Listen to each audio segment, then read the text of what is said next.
Para hoy martes, leemos la palabra en Primera de Reyes 19, 15, 16, en el nombre de nuestro Señor Jesús. Y le dijo Jehová, ve, vuélvete por tu camino, por el desierto de Damasco, y llegarás y ungirás a Hazael por rey de Siria. El 16. A Jehú, hijo de Ninsis, ungirás por rey sobre Israel. Y a Eliseo, hijo de Safat, de Abel Meola, ungirás para que sea profeta en tu lugar. Amén. Entonces, y le dijo Jehová, ve, vuélvete por tu camino. Sabemos que el profeta Elías había tenido una victoria, el Señor se le había concedido una victoria en el monte Carmelo, delante de los falsos profetas de Baal y de Acera, 450 de Baal y 400 de Acera. Descendió fuego del cielo y consumió todo el holocausto que se había levantado, que habían preparado para preparar ese reto y para que el pueblo de Israel volviera a los caminos de Jehová, de nuestro Señor. Pero cuando el Señor le concede esta victoria, ¿qué pasa? Se levanta pues como siempre el enemigo. Entonces, el enemigo por medio de Jezabel, a ella no le gustó, como siempre, el enemigo no le va a gustar la victoria que el Señor nos da a nosotros, para su pueblo, para sus hijos, como, como siervos que somos, como intercesores que somos, en oración, en ayuno también. Sabemos que eso no le gusta, no le gusta y él se va a levantar sea como sea. Pero estamos en nuestra humanidad, a veces nos dejamos llenar, nos dejamos acomplejar por cualquier cosa. El enemigo busca, el enemigo nos estudia, él nos está mirando, viendo por dónde meterse, cualquier caída, cualquier resbalón que tengamos, porque él no tiene nada contra nosotros, no, él no puede hacer nada, sino buscando las fallas, los errores, en que nos vaya a molestar, en que nos vaya a perjudicar. Entonces, el enemigo utiliza a Jezabel y porque le dice que lo amenaza, claro, le manda a decir palabras fuertes porque a ella no le gustó lo que él había hecho, lo que el Señor había hecho por medio de él. Claro, ella lo amenaza diciéndole que le hagan así como él hizo con los falsos dioses, ella iba a hacer con él. Que si mañana a esa misma hora no ha puesto la vida de él, su persona, como la de uno de ellos, así en muerte, entonces Elías viendo ese peligro, él se levantó, se fue y se huyó para salvar su vida. Entonces ahí le perjudicó, le entró él le llegó esa palabra, ese mensaje y se puso temeroso y huyó a esconderse en una cueva. Y ahí estuvo escondido. Pero entonces en eso el Señor busca, porque el Señor todavía tiene planes. Por eso le dice que vuelve por tu camino, a veces por una cosa que nos dicen, algo por cualquier palabra de una persona que no es del Señor o por cualquier cosa. Entonces nos acomplejamos, nos afligimos, nos herimos. Entonces dejamos de seguir por una simple cosa, dejamos de servir al Señor, queremos dejar las cosas del Señor, queremos dejarlo todo, queremos dejar a ese nuestro ministerio, lo que el Señor nos ha dado, a nuestra familia, lo que se ha construido, lo que el Señor nos ha permitido tener.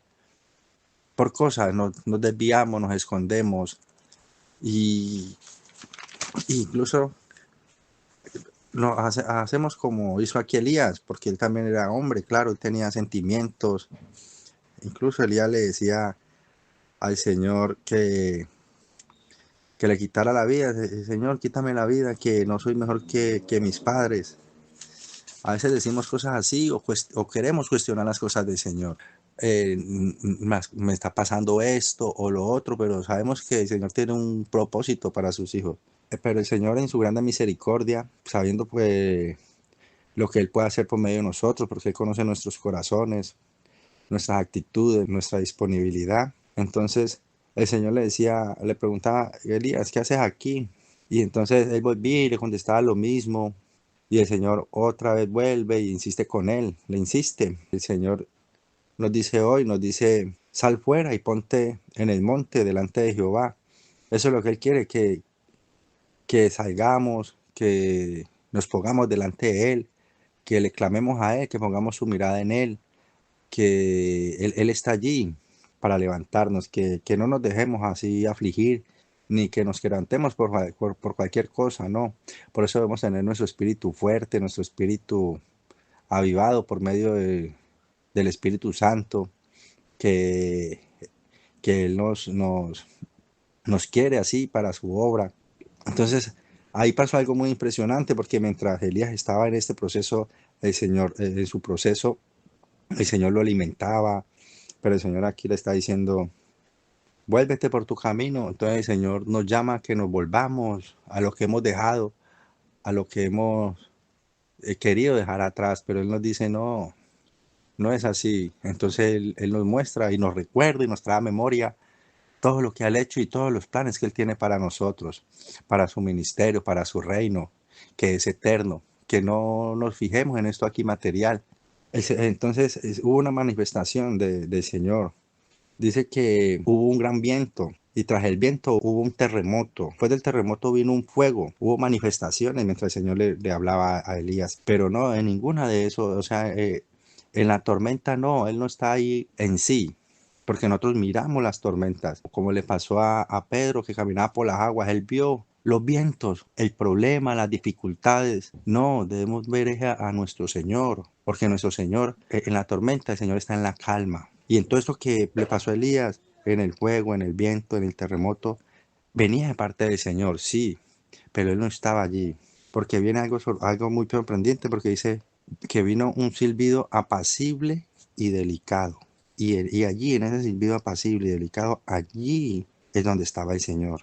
Entonces, no veamos la dificultad, no veamos lo que nos digan, veamos la palabra, que es verdadera, viva y eficaz, que ahí está la verdad, no en el alrededor, en lo de aquí, no, sino en lo eternal, que es Cristo Jesús. Aferrémonos en Él, confiemos en Él. Y entonces Elías cubrió su rostro y salió porque él reconoció la voz del Señor. Pidámosle eso al Señor, que podamos reconocer su voz, ese silbido apacible en la tormenta. Entonces Él es esa calma, Él por eso dice esa paz que sobrepasa todo entendimiento. Entonces apeguémonos a Él. Pero y después que Él reconoció todo esto, entonces escuchemos ese silbido apacible, veamos esa calma como el huracán. El huracán tiene un ojo y en ese ojo hay calma, mientras alrededor está la tormenta, están los escombros, está la fuerza de los vientos y del agua.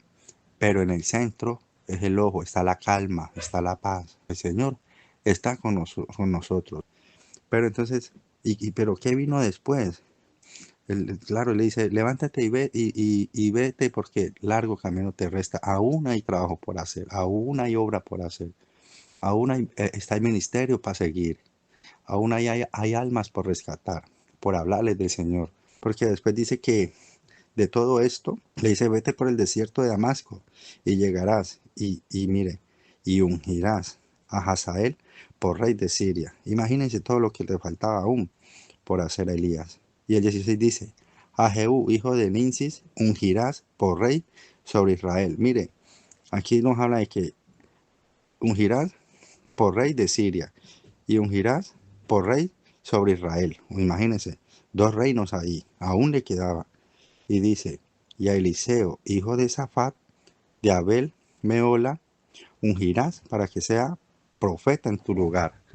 Entonces, no es que el Señor no tenga planes, no tenga propósito para nosotros, sino que, mire, Elías, el Señor lo arrebató delante de este profeta Eliseo, que era su sucesor. Pero entonces dejó un sucesor, lo dejó. Conocemos eso que está escrito sobre Eliseo y sobre Elías. Entonces, no es dejar las cosas así. Está bien que descansemos, que nos tomemos un tiempo, pero el Señor sabe cómo hace la obra para sus hijos. Amén. Señor, me lo bendiga grandemente. y saludos para todos. Shalom, bendiciones.